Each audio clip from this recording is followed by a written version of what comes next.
probably take about 10-15 minutes, and if I take too long, just say so. And, no worries. If I'm asking annoying questions, just don't worry about that. Fire away.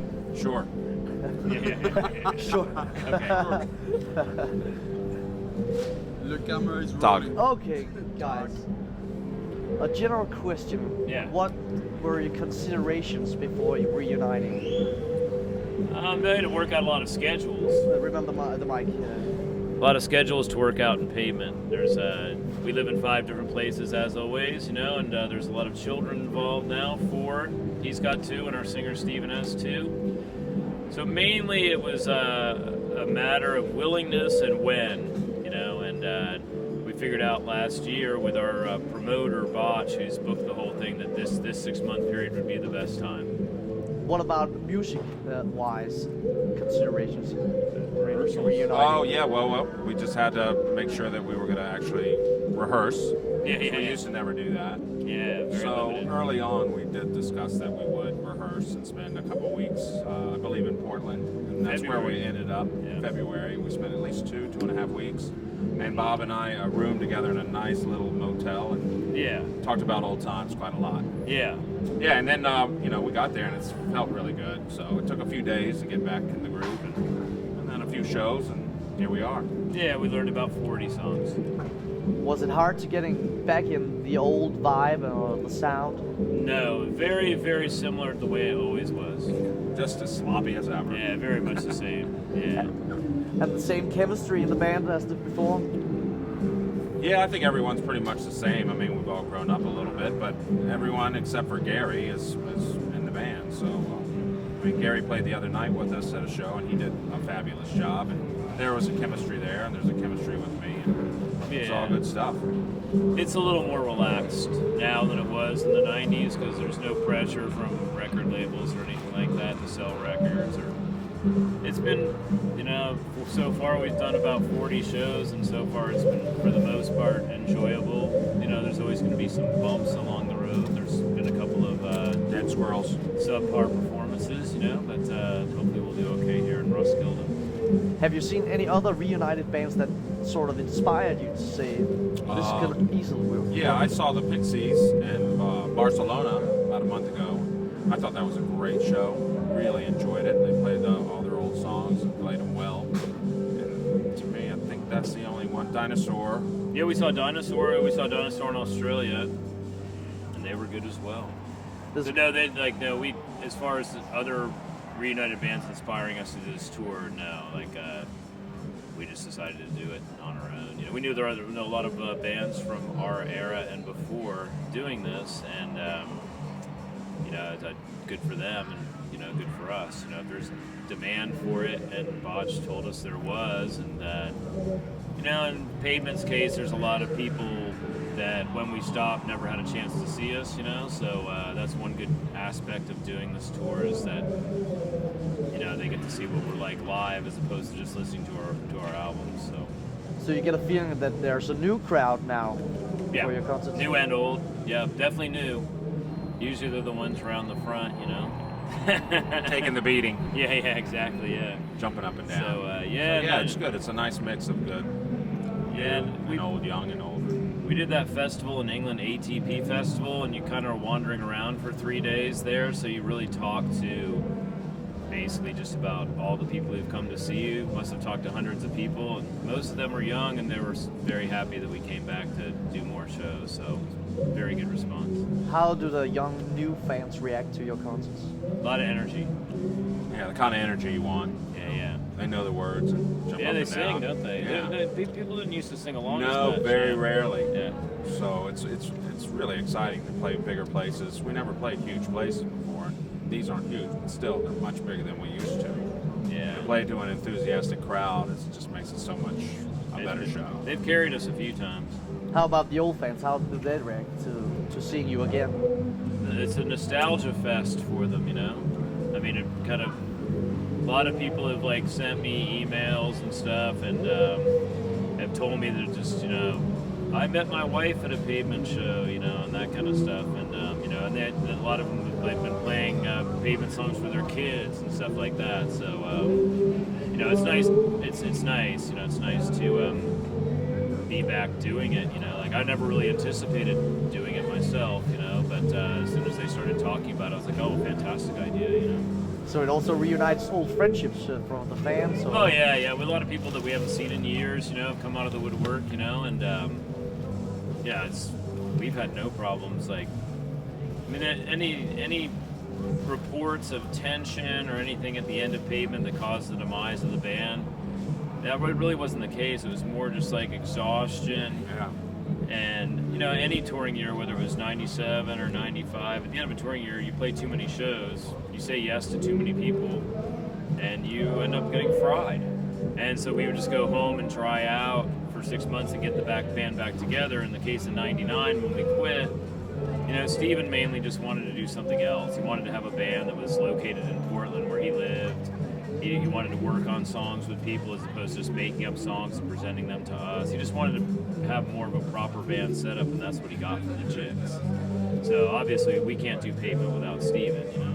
So therefore no more Pavement, but everybody liked each other, you know. Are you more aware about enjoying being in a band and going to concerts and stuff like that? We always enjoyed it. Yeah. Yeah, for us it was always a huge thrill. I mean, he was in a band. We went to school together, so I've known him since I was 13. So he started his first band when he was like 15, right? And I was never in a band. So, like, he's been in bands now for almost 30 years, and he has his own band.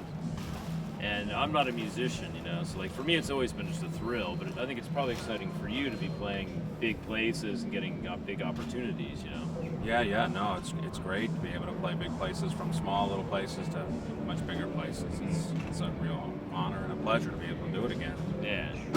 We have a couple of other bands here at the festival who've also reunited from the 90s. A Danish rock band called Dizzy Miss Lizzy, and also the bigger American band called Alice in Chains. Yeah. What are your relations, or what do you think about Alice in Chains reuniting? I had no idea they ever broke up, to be honest with you. Me neither. Yeah. I mean, I'm glad they're doing it. yeah, I mean, if they're having a good time, more power to them, really. I'm sure they've never heard of Pavement. We've heard of them. But I don't, you know, yeah, and I don't know the Danish band. But, you know, I just think it's one of the bands reunite for a wide variety of reasons.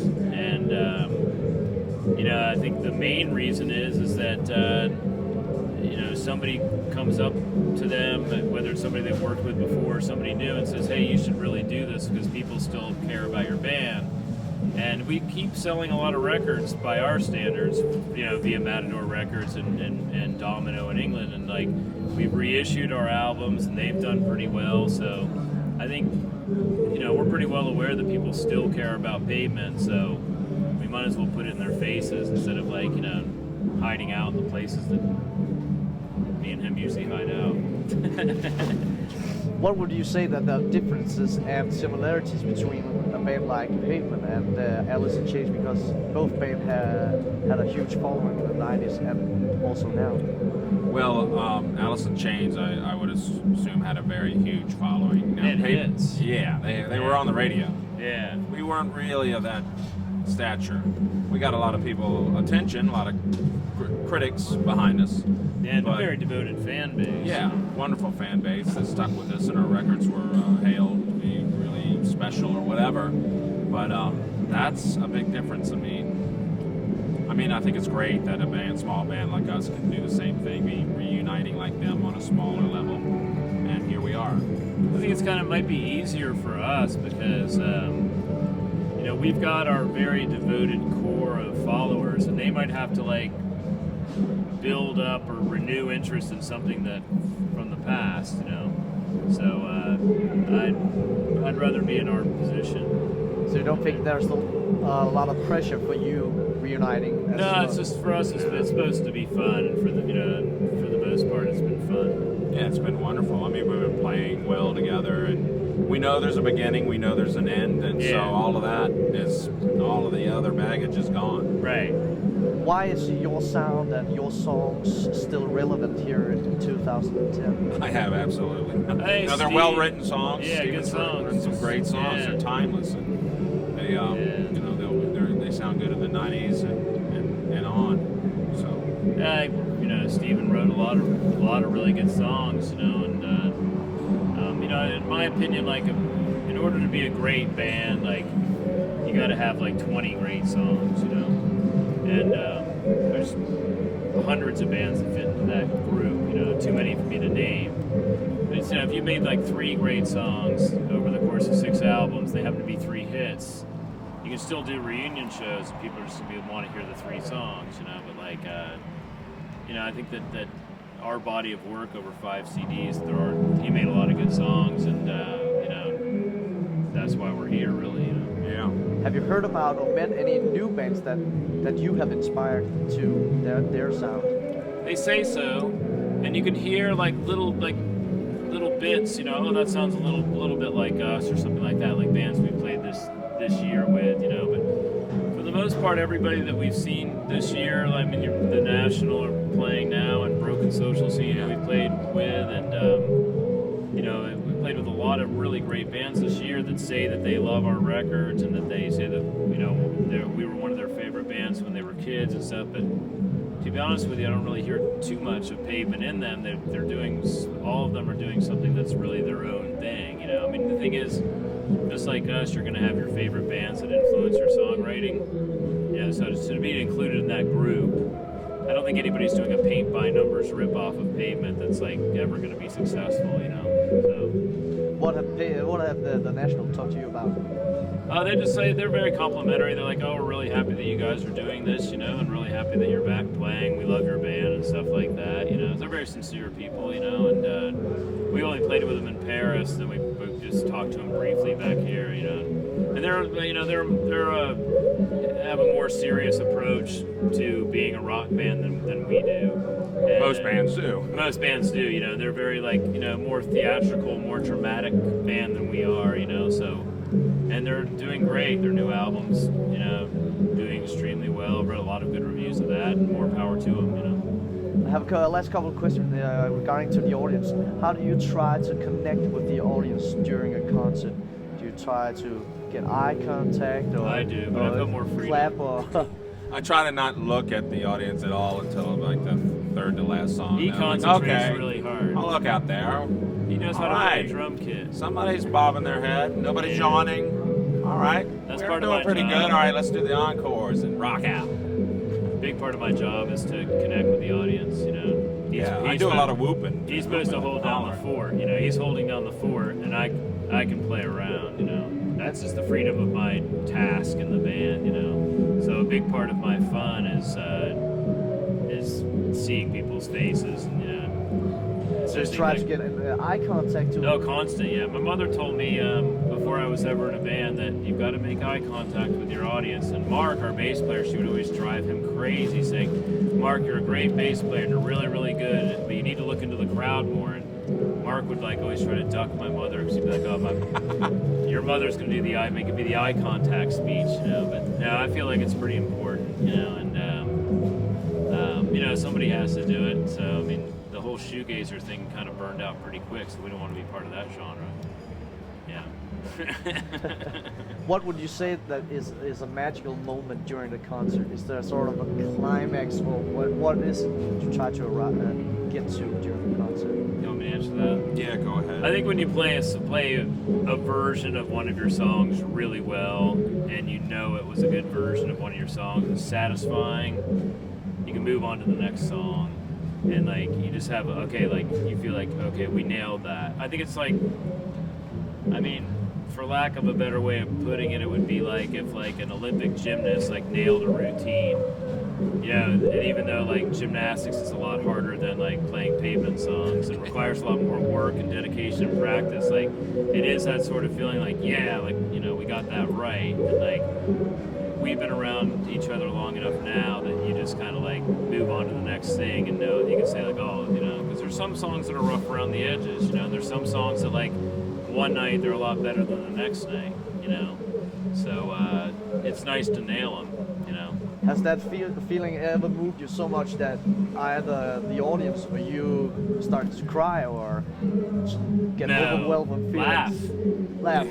That's more laughter than or laugh, or just like be like, yes, just happy about it, you know, and take a big slug of beer and move on to Excellent. Yeah, no, I don't think we inspire too many tears. I mean, we have like maybe during The broken here. social scene guy was crying the other night. Oh yeah. Yeah. Did he have like a really hot pepper? That's before the show. Exactly. Yeah, I don't know. I mean, Who cried? Did you say? Well, one of the singers, Kevin, I believe his name is. yeah, he's a good friend. He of was Scott. really. They invited us to their Toronto festival that they have every year. And we got to play that about 3 weeks ago, and it was really special. They did a great show, and then They were we went fantastic. on a little bit later, and we played. And afterwards, he was just like, "Oh man, it made me cry. It was so great. I'm so happy we got to do this." And we were like, "Hey, we feel really great playing Yeah. here because it was Probably a wonderful festival." Yeah, probably a sense of relief on his part with a big hometown show, and then Sure. some band that he really liked playing afterwards. He sang with us on Kettle. Oh, that's right. Makes yeah. the song a lot couple better. of times.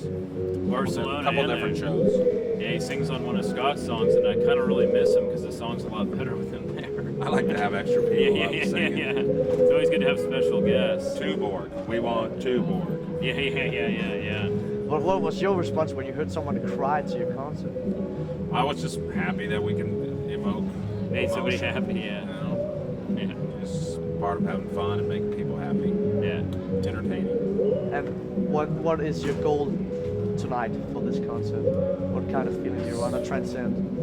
God, I hope there'll be people in that tent, you know? Yeah. Basically, like, there'll be people in the tent, and we'll rock their asses off. Oh boy, listen to That's the him. plan, you know? Some mellow pavement songs. Well, they've got a lot of rock in here earlier today with Motorhead. Yeah. So maybe they're going to be ready for a little bit of a chiller. We'll chill them out. Thanks a lot, guys, for setting the time off. Thank you. Yeah, thank you very much. Yeah, my pleasure. Thank you. We're looking Yeah. forward to your concert. Yeah, Yeah. thank you very much. Yeah. Nice talking Thank to you. you. Yeah. No problem. Sash, do you have Yeah. the